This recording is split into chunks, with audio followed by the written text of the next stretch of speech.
None of what you just said is good.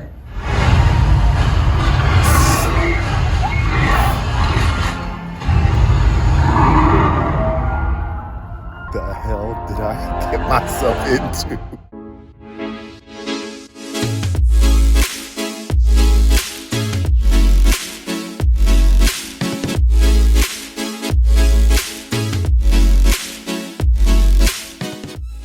What is going on, everybody? Welcome to Movie Jawns. Yes, Movie Jawns, where we do all types of reaction, but this is going to be a commentary video that we're going to be doing for the film Sinners. So I just got out of the theater checking out Sinners, and man, oh man, can I tell you, we got some stuff to decompress and to discuss. I got some notes. There was some plot points that I wanted to pick up.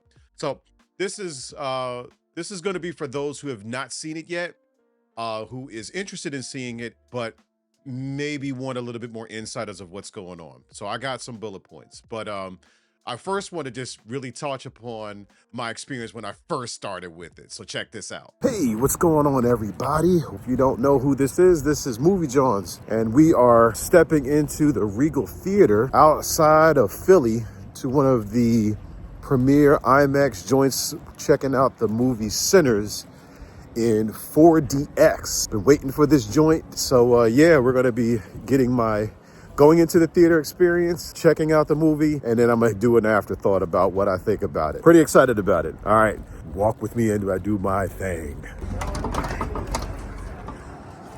Woohoo, let's do this.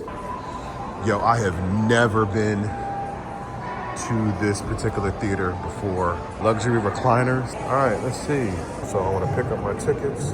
All right, got the tickets, ready to rock and roll. Let's see if we can get some merch. Oh yeah, definitely picking up that. Ready to rock. We got the popcorn, we got the drink, we got everything. We ready to rock and roll. I got the manager here. What? 40X, baby, yeah. Nice theater. Cannot wait for this joint, yeah. After 16 years, this thing says water on and water off. What to do here with the water on and water off? What the hell is all that about?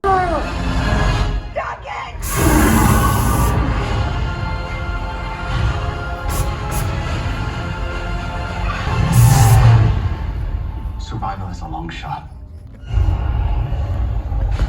None of what you just said is good.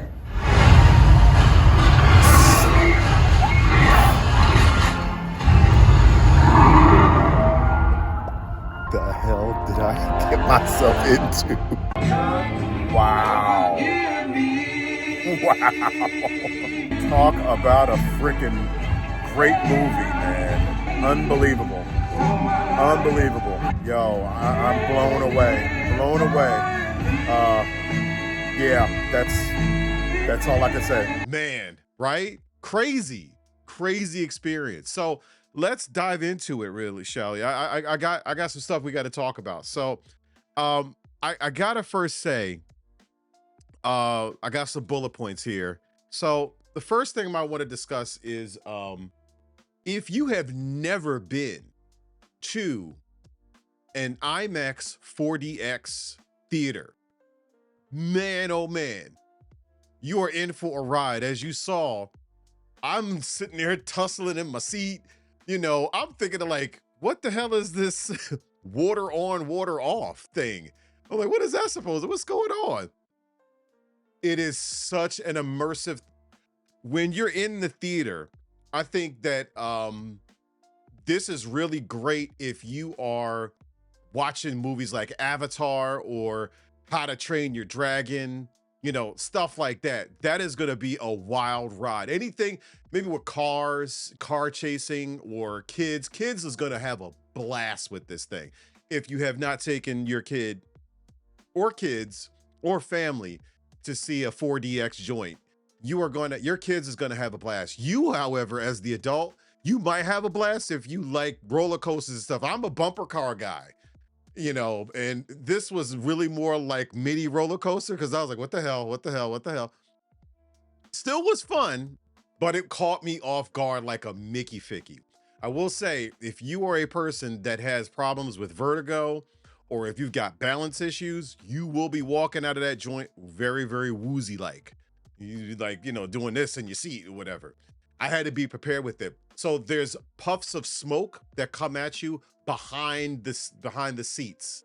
So there's like these air jets that puff at you. So if there's like, let's just say there's a crazy shootout, you know, it's a Western and there's a whole bunch of people shooting. So they time specifically to the marker for the sound effect when they're going to be discharging something, you know, either if it's a blaster cannon. Can you imagine the Avengers? When this thing comes out on the Avengers, can you imagine that? Like, it's going to be absolutely wild when you see like laser blasts or, you know, some, you know, Quill shooting out, you know, something from, you know, like a laser blast from his gun, or, you know, if there's whoever's got the new, you know, the latest Rhodey may have like Stark technology with like cannon blasters from his hands. It's going to be a while because you'll feel that puff of jet of smoke emulating like laser blast or any type of like impact. Vibration of the seat underneath you just trembling, you know, you're shaking. The bass, it syncs well with the movie bass, so it'll start rumbling. You'll know when it's time for the RDX effect to happen because it'll start to your seat will start to vibrate, and then when your seat starts to vibrate, and look out, chair's going to be going left and right. You're going to be all over the place as you saw me. And the water. So it's not like you're going to get doused with a whole bunch of water. It's just like a spray jet, but it's supposed to, I guess, if you're in, you know, if you're on a planet or something and it's air or mist, like you really feel it. It's an immersive experience. It's crazy. Have you done a 40X? I'm curious of people that actually done a 40X. So if you're a 40Xer and you enjoyed that, you know, you got to let me know what your experience was. But for me, for this film, for Sinners, like there was times where the seats was like doing one of these numbers. You're like, am I moving? Am I falling out of this chair? Am I falling out of this chair? I didn't know what the heck was going on. Like, this is 40X is a fun ride for action adventure stuff, not for something as serious, or I wouldn't say serious, but not for something like a movie of this caliber. It was fun, but I wouldn't say go to 40X. Go see it in IMAX 1000%, but don't see it in 40X. It's just not. Just go see it in regular IMAX digital. As a matter of fact, I will. That's really my goal, is to really try to see if I could do repeats with this film and see it in like digital. The better format, that's in another state. Like, you got to go and really get tickets, and you get the really full realized. They advertise it that it's there's several theaters that have the fully realized frame of the screens, or the widescreen or the ultra wide. So, you know, pick your poison if that's what you ever want to do. But I suggest that you definitely see this joint in regular digital IMAX. In anywhere of where your theaters are exclusive to you. All right. So let's get into the actual film itself. Sinners. Man. So the first part of Sinners, and again, this is as you have the caption, this is going to be a no moldy bread type of review. I don't say spoilers. I say no moldy bread. That's my joint. That's my thing. That's my little trademark. No moldy bread review. So the first part of it, it kind of reminded me of like the entire Avengers assembling. So it's like, I call it the Sinners of Assemble. They're all, you got the brothers, you got Michael B playing both of these characters, Smoke and Stack. It's really, really cool how they have the differences between the two, but I'll get into that later about Michael's performance. But Michael, Smoke and Stack, or the Smokestack twins, they go out and they assemble the ensemble crew for this juke joint. You've seen it in the previews. You've seen it in the trailers. They're assembling the juke joint, but it really felt like how they were assembling the Avengers, and how they were really putting this cast together, because you got rag team cats that don't want to do it. You got some people that do want to do it. You know, then you'll realize as to who these characters are and how they play in relation to the twins. I'll call them the twins. It is such a remarkable first half where you really get the meat of the story. Like you really get the first, I would say the first quarter half of the film. It's pretty much just sinners assembling. And you really get into the characters' lore, the backgrounds, like why or who or what. It's a really really cool sequence. And there were some elements where you were getting flashbacks, and even though they weren't really giving you the full realized, like they don't portray it, they don't show it.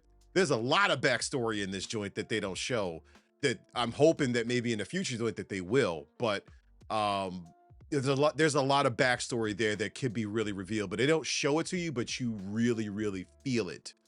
You really really feel it in the narrative of how they put the story together. So yeah, it was a really cool how they all got together, and where they get to the point where they're inside of the juke joint, when they're inside of the joint, right? And then we switch over to I guess the antagonist. I need to know his story. I need to know this dude's story. He's Irish. They portrayed this cat, this Walker, this, he is a creature that is a classic creature, but in that period piece, like he's a perfectly well developed creature for that time period that I don't think no one else other than Ryan Coogler could come up with for that particular type of character. Like he was like spot on perfect. Just depiction, characterization, the whole shebang. And there were these Native American hunters that's in the movie, and you see it in the trailer. Like they really briefly, you see him in the trailer. There's snippets and clips that you can see online, but there's these Native American hunters that I really, really wish that they would give me more about them, because they knows the goings on in that, they got that, they knew something. And I was like, damn, I really want to know about these dudes. Like these dudes is like, I really want to know more. So while I would say it's a missed opportunity, I'm wondering if that's something that's going to be in for the future, because hot damn, that was such a great introduction to classic hunters for creatures that was not really truly fully realized, but that's okay. But in all, I was still very, very happy with that. But oh my God, the writing of this particular project is astounding. It is so good. It has you making cliff notes, beat notes, like you're right. This is a repeatable, you will have to repeat and watch this movie. You could actually write a paper on this joint if need be, if you really want to do a thesis on it and really break down the elements of like how the writing came to be for the characters, the period, why they chose these particular characters, their perception of these characters. The writing is, I would, chef's kiss. I wanted to burn my freaking final draft application when I was like picking out, just hear ball, when they come at you, you're like, what? Did I hear what I just heard? It is remarkable writing, but it shows that the testament not only to the writing of it, but it's also the testament of how the characters exchange and interact with each other, their dynamics with each other. Like it's so well crafted and put together that I really got to say, if those of you that are writers, really pick up, really like dissect the beginning, middle, and end of this film, and you'll understand what I'm talking about. When I say, and I've worked with Mike, you know, shout out to Michael B. Jordan. I work with Mike, and I tell you, he looks exactly how he looks. Like when you see him in real life, when you see him on screen, when you see him like that, he's exactly like that in real life. There's some characters where some people, when you watch them, you see them in movies, they're either in person, they're like super duper tall or super duper short or super duper thin or super duper whatever. You know, it's like you didn't expect them when they looked inside of a movie that you've seen. You know, if I was to see Harrison Ford, if I was to see him in life in person, I would probably like, yo, that's Harrison Ford. That's crazy. But to see him in real person and in real life, he was like, yo, holy crap. Like you have this depiction that that's Han Solo, but it's old man Solo right now, you know, when you see him. So there's some people that look how they look in real life. When I tell you, when you see this cat playing opposite of himself, he's playing with different speech patterns, timing, different like movements, everything. These are for a VFX person, and I'm a VFX guy.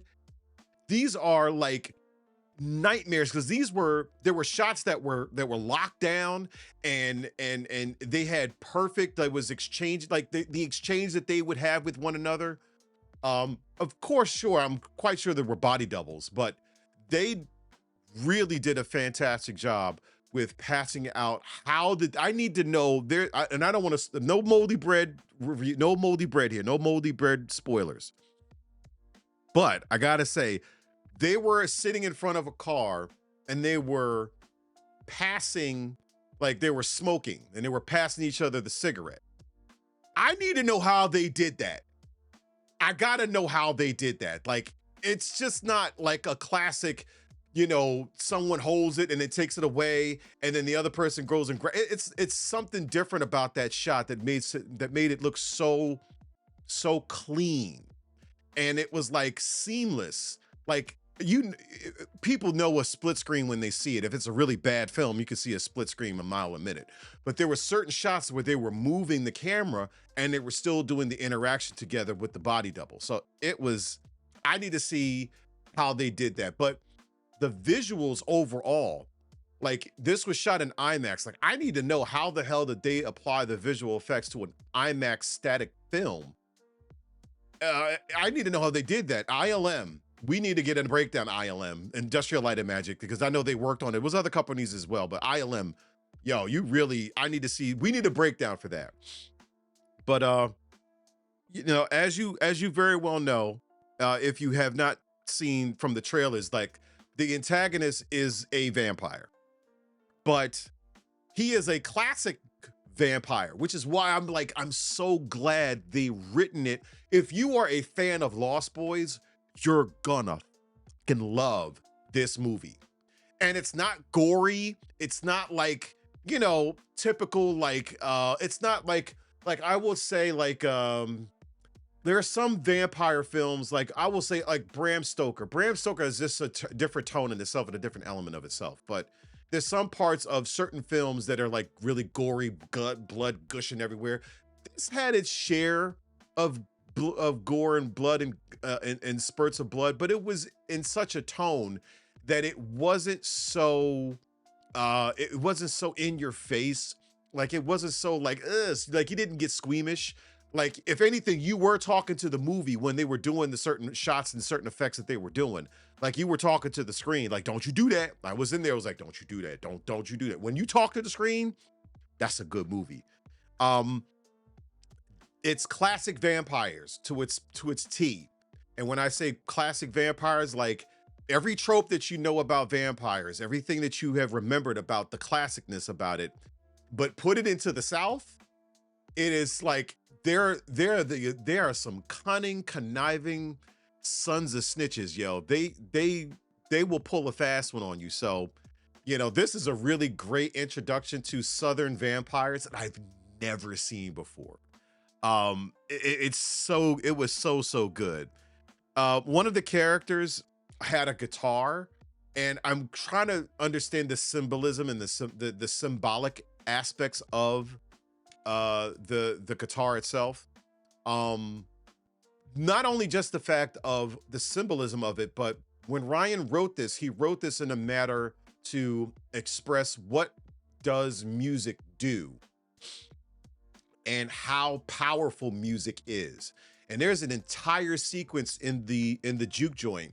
When you see it, it is something that you've never seen before. You may have seen it maybe in a music video, but in context of how this movie or how this particular project comes about, you will really put it in perspective. Is like, wow, I get it. It's like it just clicks with what you've seen on TV, what you've seen in the last 15 years of what music does to you and the certain kinds of music that what it does to you.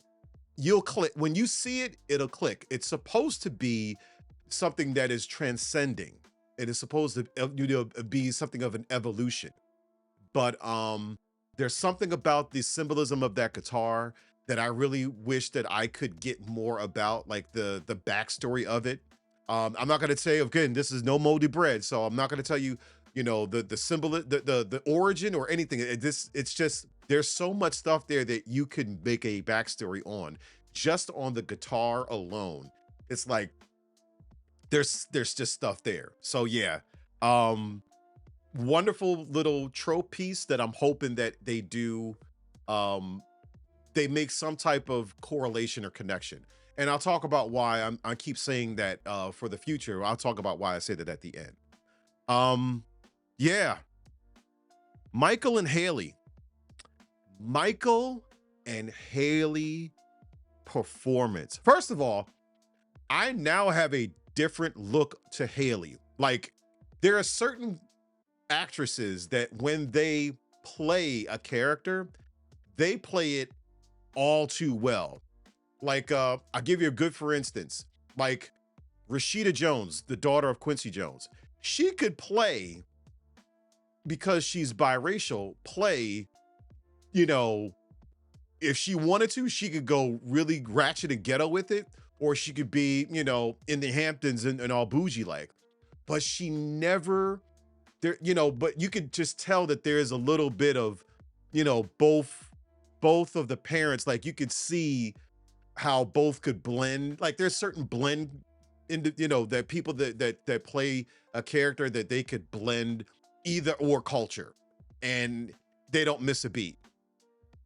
Hailee Steinfeld, she plays the mother effing, she plays this character to another level. And the chemistry between her and Michael B. Jordan, I'm gonna even go even deeper. The chemistry that Michael B. Jordan has with most of the interactions that he has, it's either with him with Wunmi Mosaku or him with Hailee Steinfeld. But it was just something about Wunmi Mosaku. She's just, oh my God. She's just, I saw a picture of her in orange and I'm like, holy crap. I'll put it up there. She's like, oh my, yeah, like, come on. Like, it's just, she's amazing.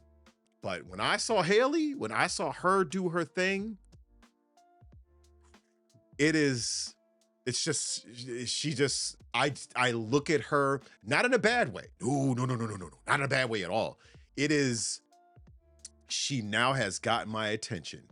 She is my radar, my blinkers and my radar and my eyes are wide open to her looks, because she's not, I'm so used to seeing her playing, all those other characters, especially from like Marvel, like her playing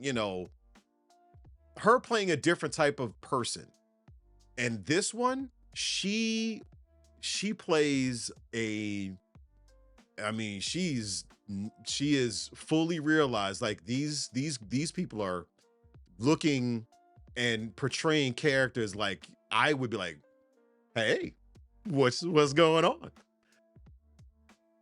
Remarkable performances. Michael's performances as is, playing two characters all at the same time. It was like, I could see the difference, even though I know he was playing he was playing, it was playing Smoke. He was playing like that, I'ma cut you. Playing Stack, it was like we're gonna think, you know, we got a plan in action. But the tone, the talk, the pitch, the move, the walk, the talk, the whole nine, it just goes so well. And I can see why one character doesn't fit well with Hailee's character and why it would fit well better with Wunmi Mosaku's character.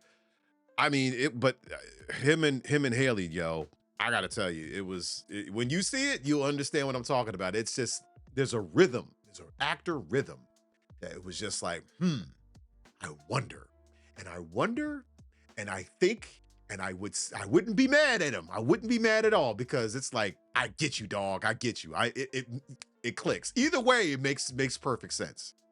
But I gotta tell you, yo, the standout, like, there were some actors in there, you know, there were some actors that was doing their thing, but Delroy Lindo, Delroy, my man, he needs to be nominated for he needs to be nominated, SAG or Oscar for his performance, for his portrayal of this character.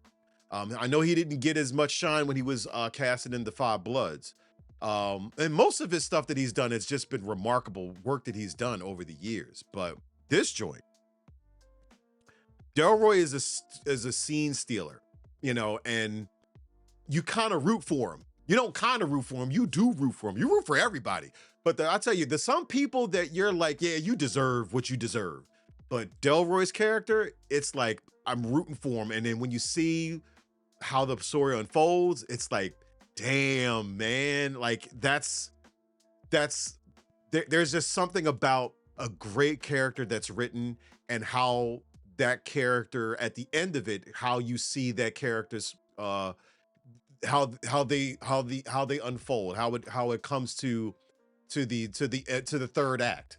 It's just something about the character. And Delroy, he not only does he deliver, he delivers in such a way that, you know, actors I think that are older older or younger, it doesn't make a difference. You know, he's to be studied. We need to protect this dude at all costs, because his performance is precious.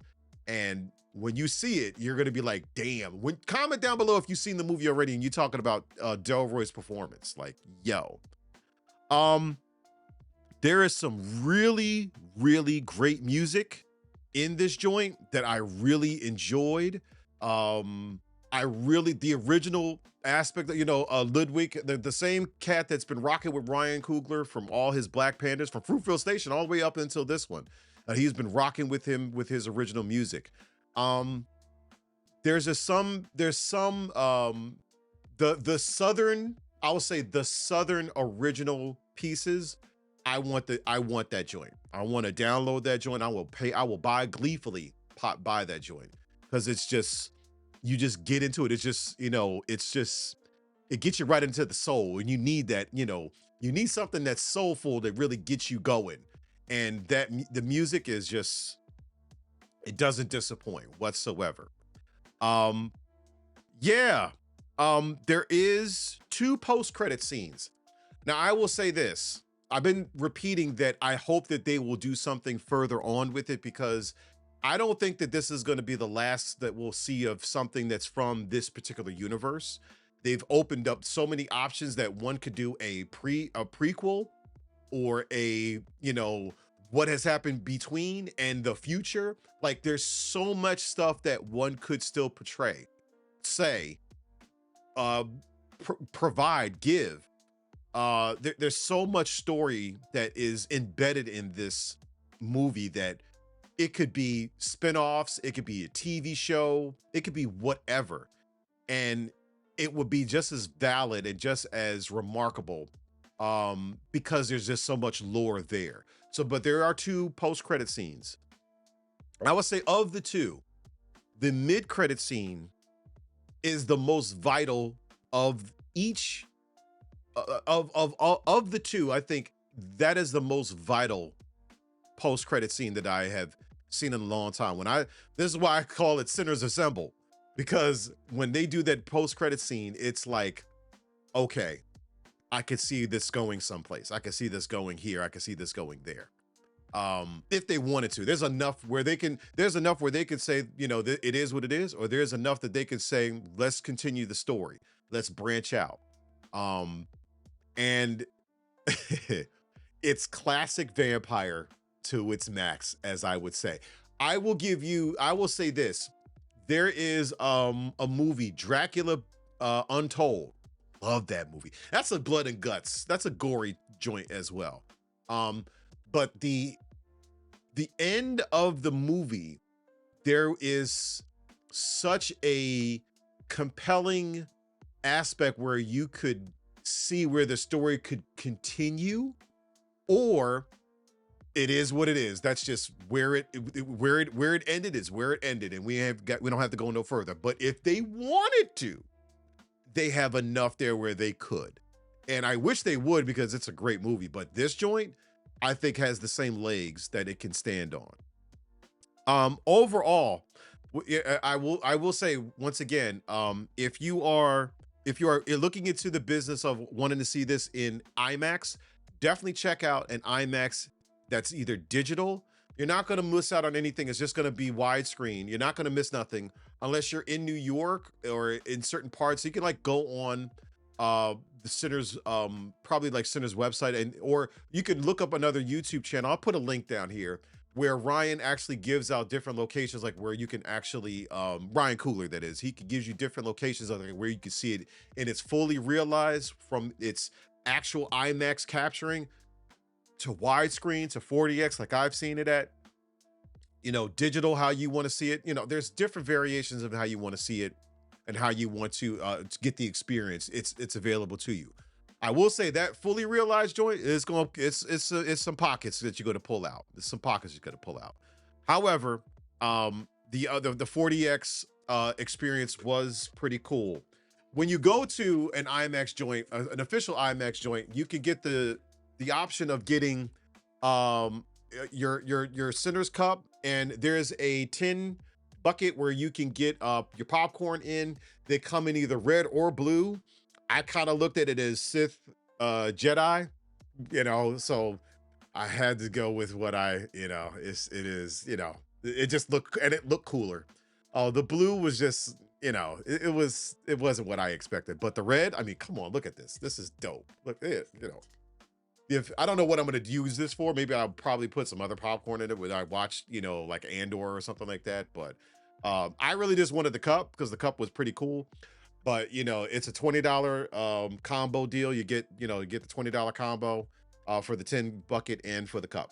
So, but yeah, it's still a great experience. No matter what, check out Sinners in theaters now. Tell a friend. I hope this gives you a little bit of an insight as to how it is and what this is going to be. This is no spoilers, no moldy bread review. It is something to watch. It is definitely something to offend watch. Repeat offend with glee, because it is absolutely something that you may want to see it again. And I'm gonna be looking out to seeing it in digital. But if you've got a surround sound at home, you know, and a system and how you want to, you know, how you got it set up, it might be well worth it to get that impact, because it's just like if you're watching Interstellar, or if you were watching Batman Begins or The Dark Knight, or The Prestige, because these are all films that Christopher Nolan has done. And Ryan Coogler has adopted that same format of using it in IMAX. And I pray that he actually does more IMAX films in the future, knowing that he's going to be tackling the X-Files as his next project. So I'm hoping that he doesn't stop with this particular film being in IMAX, because it's well worth the format, it's well worth the look, and it's well worth the experience. Just make sure you don't do it in 40X, because it's nearly not worth it. Just see it in regular. All right, that's it. That's all we got for today. Tune in next time and join us as we do our normal review or more commentaries. Have you seen Sinners? What you think about it? Tell us down below what you thought. Tell us what you feel about, you know, your experience in checking out at whatever IMAX. Which IMAX did you go to? Did you see it in the fully realized? Are you from New York? All my New York people, did you actually go to that one theater where it showed it in its full realized view? Let us know. All right. That's it. That's the review. Hope that you all enjoyed it. Comment down below. And like we always say around here, love is love. So be love. Rock steady, everybody. Until the next reaction or commentary. Yeah, it's Sinners, thumbs up from me. It is definitely a Movie Jawns approved movie. Definitely go see it in theaters right now. Go check it out. And yeah, go get your set on, baby. Till next time. Peace.